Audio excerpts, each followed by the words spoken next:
સ્થાનિક સ્વરાજની ચૂંટણીને લઈને છોટાઉદેપુર જિલ્લામાં રાજકીય ગતિવિધિઓ તેજ બની રહી છે। આ વચ્ચે આમ આદમી પાર્ટીના જિલ્લા પંચાયત અને તાલુકા પંચાયતના ઉમેદવારોએ આજે ઉમેદવારીપત્રો ભરીને ચૂંટણી જંગમાં સત્તાવાર રીતે પ્રવેશ કર્યો છે। છોટાઉદેપુર તાલુકાની વાત કરીએ તો જિલ્લા પંચાયતની બેઠકો પર આમ આદમી પાર્ટીએ પોતાના ઉમેદવારોને મેદાનમાં ઉતાર્યા છે। મોટી સાગલી જિલ્લા પંચાયત બેઠક પરથી સુખરામભાઈ કેતનભાઈ રાઠવા, ચિસાડિયા બેઠક પરથી પ્રવીણભાઈ બચુભાઈ રાઠવા, ડોલરિયા બેઠક પરથી મીરાબેન રૂપસિંહભાઈ રાઠવા અને ઝોઝ બેઠક પરથી ગંગાબેન ઈશ્વરભાઈ રાઠવાએ ઉમેદવારીપત્ર ભર્યા છે। તે જ રીતે તાલુકા પંચાયતની બેઠકો પર પણ આપે ઉમેદવારો સાથે સક્રિય હાજરી નોંધાવી છે। રંગપુર ઝોઝ બેઠક પરથી વર્ષાબેન શૈલેષભાઈ રાઠવા, ભોરદા બેઠક પરથી કેકીબેન દૂરસિંહભાઈ રાઠવા, મોટી સાઢલી બેઠક પરથી જંદુભાઈ રાઠવા, આંબલા બેઠક પરથી જશોદાબેન મહેન્દ્રભાઈ વણકર,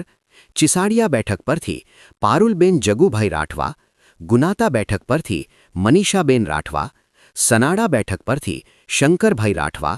ડોલરિયા બેઠક પરથી જમનાબેન સુભાષભાઈ રાઠવા, વીરપુર બેઠક પરથી ઉમીબેન શનિયાભાઈ રાઠવા અને બરોજ બેઠક પરથી દેવલભાઈ બચલાભાઈ રાઠવાએ ઉમેદવારી ફોર્મ ભર્યા છે।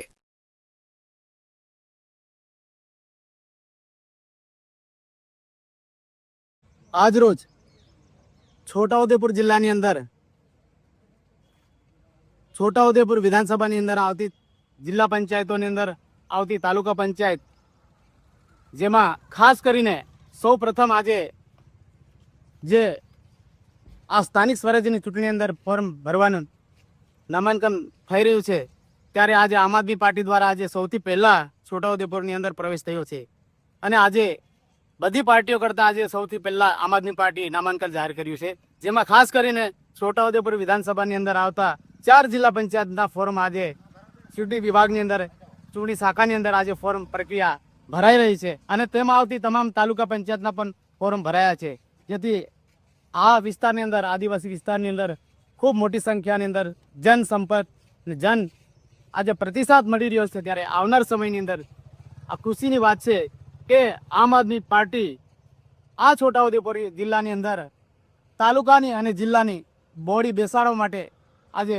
આ ફોર્મ ભરી અને ખૂબ એનો આજે એમનો આનંદ માણી રહ્યા છે।